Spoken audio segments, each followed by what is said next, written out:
আইয়ুহার রাসূলু কুলু মিনাত তাইয়্যিবাত। আল্লাহ পাক রব্বুল আলামিন বলেন, হে নবী আপনি পবিত্র খাবার খান, আপনি পবিত্র খাবার খান, ইবাদত করেন, বন্দেগী করেন, আপনার উম্মতদেরকে জানায়া দেন তারা যেন পবিত্র খাবার খায়, হালাল খাবার খায়। হালাল খাবার খাইলে বান্দা ইবাদতের প্রতি মন আকর্ষণ বেড়ে যাবে। আর যদি বান্দা হালাল না খায়, হারাম খায়, ইবাদত করতে গেলে বান্দার মন নামাজের প্রতি থাকবে না। বান্দা যদি হালাল পোশাক না গায়ে দিয়ে ইবাদত করে, তাহলে নামাজের প্রতি বান্দার মন যাবে না। বান্দা গুনাহ করেছে, তুমি আল্লাহর কাছে ক্ষমা চাও। তুমি যে গুনাহ করো, আল্লাহ তাআলা পবিত্র কালামের মধ্যে বলেন, হে নবী আপনি বলে দেন, ইন্নী বিমা তা'মালুনা আলীম, আমি আল্লাহ পাক রব্বুল আলামিন যা জানি দুনিয়ার সমস্ত মানুষ তাই জানে না। বান্দা তুমি নেকামল করো, নেকামল করো। কোরআনের মধ্যে আল্লাহ পাক রব্বুল আলামিন বলেন, ইয়াউমাইদিন তুহাদ্দিসু আখবারহা, বান্দা তুমি নেকামল করো, নেকামলের দ্বারা বান্দা জান্নাতের নিকটবর্তী হবে। কিসের নিকটবর্তী হবে কথা বলেন? জান্নাতের নিকটবর্তী হবে।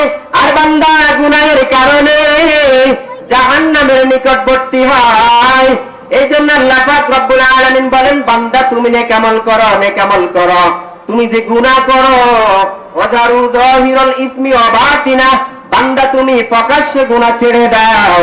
বান্দা তুমি গোপনে যদি গুনাহ করো, আল্লাহ তাআলার কাছে ক্ষমা চাও।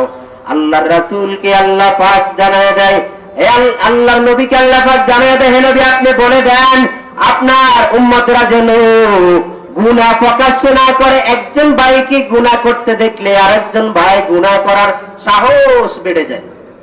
একজন গুনাহ করতেছে আর ওনার গুনাহ দেখার কারণে আরেকজন ভাই গুনাহ করার জন্য কি হয়? সাহস বেড়ে যায়। এই জন্য আল্লাহ পাক রব্বুল আলামিন জানায়া দেয়, হে নবী আপনি বলে দেন, ওয়াজারু যাহিরাল ইসমি ওয়া বাতিনা, বান্দা তুমি প্রকাশ্যে গুনাহ, গোপনে গুনাহ ছেড়ে দাও। যদিও বান্দা তুমি গোপনে গুনাহ করো, আমি আল্লাহর কাছে তাওবা করে ইস্তেগফার করো, আমি আল্লাহ পাক রব্বুল আলামিন তোমার গুনাহগুলো maaf করে দিবে। বান্দা যদি আল্লাহর কাছে বিনয় হয়, আল্লাহ তাআলা তাকে বড় করেন। নবী বলেন, মান তাওয়াদা লিল্লাহ রাফাহুল্লাহ, বান্দা যদি আল্লাহর কাছে একটু ছোট হয়, বিনয় হয়, তাহলে আল্লাহ পাক রব্বুল আলামিন বান্দাকে অনেক বড় করে দেন। আর বান্দা যদি অহংকার করে, আল্লাহ তাআলা তাকে যেখানে সেখানে লাঞ্ছিত করে। আর এই বান্দা যদি আল্লাহকে ডাক দেয়, আল্লাহকে মহব্বত করে, ওই আল্লাহ বান্দার দিকে তাকায়া দেখেন। এই বান্দা যদি কোনো অন্যায় পথে, কোনো একটা ভ্রান্ত পথে পড়ে যায়, আল্লাহ পাক রব্বুল আলামিন কুদরতের নজরে তাকায়া দেখেন এই বান্দাকে কিভাবে উদ্ধার করা যায় বিপদ থেকে, মুসিবত থেকে। এই জন্য আমরা গুনাহের কাজ ছেড়ে দিব।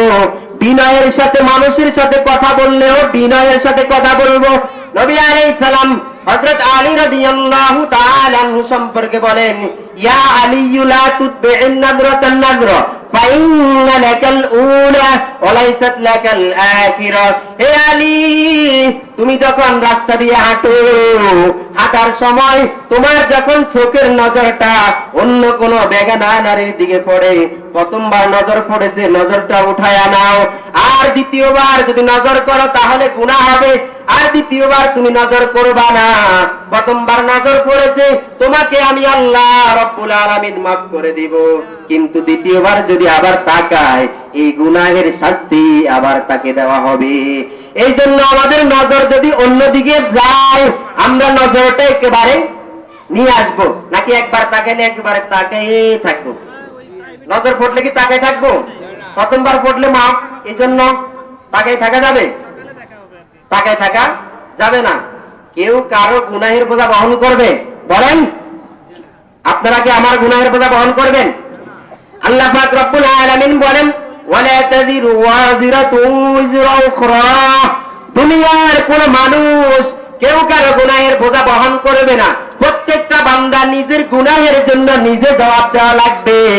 হাসরের ময়দানে এই বান্দাগুলোকে যখন তার গুনাহ সম্পর্কে জিজ্ঞাসা করা হবে, আমার গুনার জন্য আমাকে ধরবে, আমার গুনার জন্য আমার বাবাকে ধরবে না, আমার গুনার জন্য আমার মাকে ধরবে না, আমার গুনাহের জন্য আমার উস্তাদকে ধরবে না, আমার গুনাহের জন্য পাড়া প্রতিবেশী কাউকে ধরবে না, আমার গুনাহের জন্য আমাকেই ধরবে।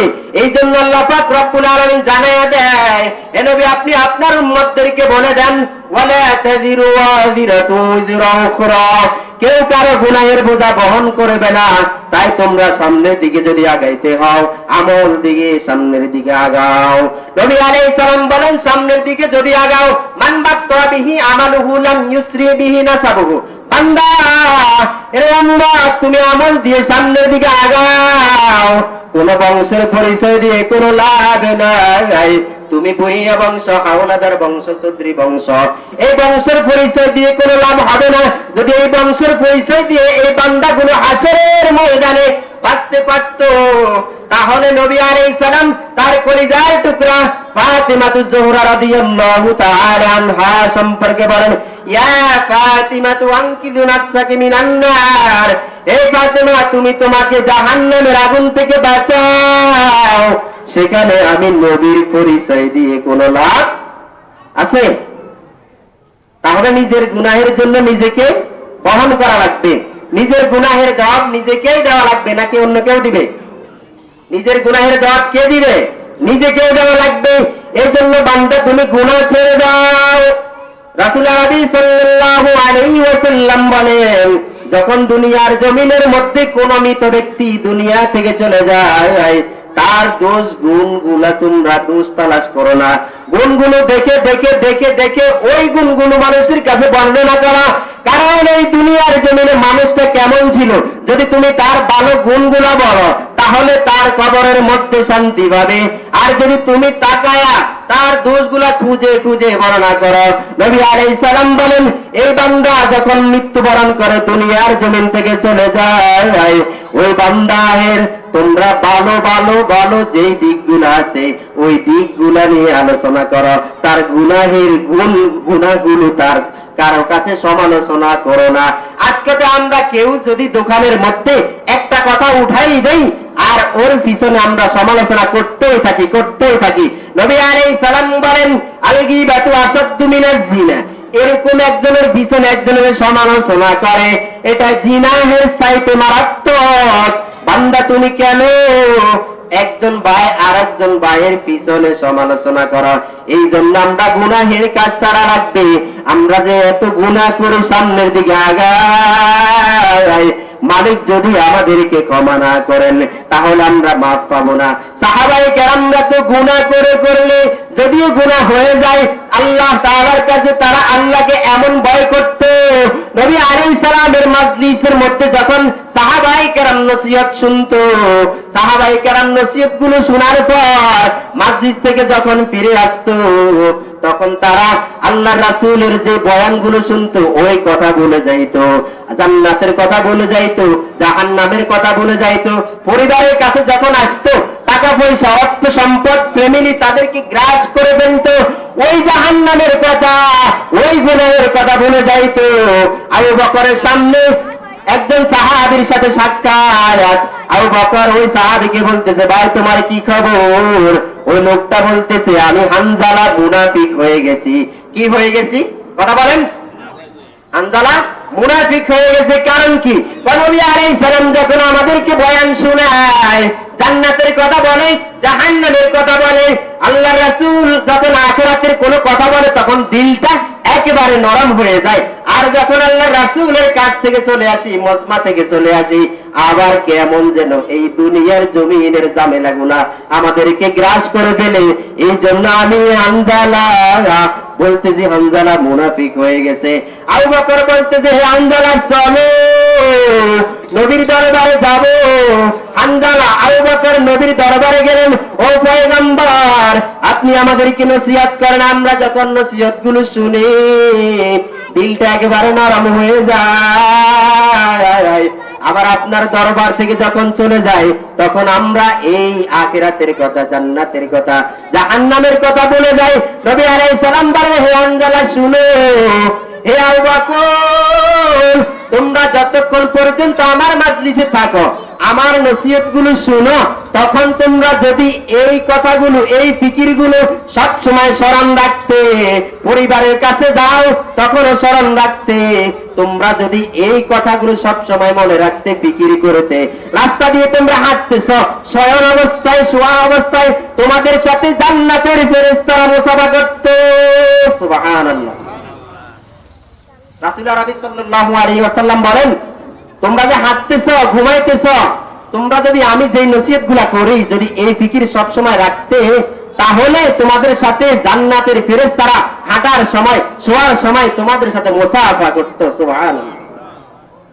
সাহাবায়ে কেরাম রাসূলুল্লাহ সাল্লাল্লাহু আলাইহি ওয়াসাল্লামকে প্রশ্ন করলেন, ও পয়গম্বর, আপনি আমাদেরকে নসিহত করুন, ওসিনি, আপনি আমাদেরকে নসিহত করুন। নবী বলেন, লা তাকব, তোমরা রাগ করো না। সাহাবায়ে কেরাম পুনরায় প্রশ্ন করলেন, আপনি আমাদেরকে আবার নসিহত করুন। নবী বলেন, তোমরা রাগ করো না, কারণ রাসূল আরবি সাল্লাল্লাহু আলাইহি ওয়াসাল্লাম অন্য হাদিসের মধ্যে বলেন, লাইসা শাদীদু বিসসুরাতি ইন্নামা শাদীদুল্লাযী ইয়ামলিকু নাফসাহু ইনদাল গাদাব। ওই ব্যক্তির মতো বীর আর কে আছে, যে রাগ আসলেই, ক্রোধ আসলেই সেই নিচের দিকে তাকিয়ে নিজেকে কন্ট্রোল করে, এর চাইতে বীর আর কেউ নাই। আর যে রাগ আসলে ঘরের মধ্যে নিজের জিনিসগুলো ভেঙে ফেলে, নিজের হাতে গড়া একটা চেয়ার ভেঙে ফেলে, নিজের হাতে গড়া একটা পাত্র ভেঙে ফেলে, ওই ব্যক্তি রাগটা যখন থেমে যায় তখন আফসোস করে বসে। এই জন্য নবী বলেন, তোমার যখন রাগ আসে অন্তরের মধ্যে, তখন তুমি তোমাকে কন্ট্রোল করো, এই ব্যক্তি হচ্ছে সবচাইতে বাহাদুর। আর এই ব্যক্তি যখন নিজেকে নিজে কন্ট্রোল করবে, রাগ করা থেকে নিজেকে নিজে বিরত রাখবে, নবী আলাইহিস সালাম বলেন, এই ব্যক্তি সামনে পথ চলতে কোনো ক্ষতি হবে না। এই জন্য বান্দা তুমি রাগ করো না, বান্দা তুমি গুনাহ করো না। এই গুনাহ থেকে বাঁচতে চাও, নবী আলাইহিস সালামকে আল্লাহ পাক রব্বুল আলামিন জানায় দেয়, اليوم نختم على أفواههم وتكلمنا أيديهم وتشهد أرجلهم بما كانوا يكسبون। আল্লাহ পাক রব্বুল আলামিন জানায় দেয়, হাসরের ময়দানে প্রত্যেকটা মানুষের যখন কলবগুলো বন্ধ করে দিবে, জবানটা বন্ধ করে দিবে, মোহর মেরে দিবে, এই বান্দা কথা বলতে পারবে না, হাত বান্দার বিরুদ্ধে সাক্ষী দিবে, এই পাও বান্দার বিরুদ্ধে সাক্ষী দিবে, এই চক্ষু বান্দার বিরুদ্ধে সাক্ষী দিবে, এই কান বান্দার বিরুদ্ধে সাক্ষী দিবে, এই জবান বান্দার বিরুদ্ধে সাক্ষী দিবে। আর এই বান্দার অন্তরকে মোহর এঁটে দেওয়ার কারণে এই বান্দা যখন কথা বলবে না, এই বান্দা হাত দিয়ে কোন গুনাহ করেছ, এই বান্দা চক্ষু দিয়ে কোন গুনাহ করেছ, এই বান্দা পা দিয়ে কোন গুনাহ করেছ, এই বান্দা কান দিয়ে কোন গুনাহ করেছ, এই সবগুলোর হিসাব কিয়ামতের ময়দানে দেওয়া লাগবে। এই হিসাবগুলো না দেওয়া ছাড়া একটা কদম সামনে বাড়ানো যাবে না। হিসাব দেওয়া লাগবে না। এই হাত সাক্ষী দিবে, পা সাক্ষী দিবে, কান সাক্ষী দিবে, চক্ষু সাক্ষী দিবে, এই হাত দিয়ে কি করা দরকার ছিল, চক্ষু দিয়ে কি করা দরকার ছিল, এই পা দিয়ে কি করা দরকার ছিল, এই কান দিয়ে কি করা দরকার ছিল। এগুলো যখন আমরা আমল করতে পারি নাই, হাসরের ময়দানে আমাদের অন্তরটা, আমাদের জবানটা যখন মোহর এঁটে দিবে, আর এই অঙ্গ প্রত্যঙ্গগুলো বান্দার বিরুদ্ধে সাক্ষী দিতে থাকবে। আল্লাহ পাক রব্বুল আলামিন যেই অল্প কথাগুলো বলেছি, সর্বপ্রথম আমাকে এবং সবাইকে সহ বুঝে শুনে নেক আমল করার জন্য তৌফিক দান করেন। ওয়া আখির দাওয়ানা আনিল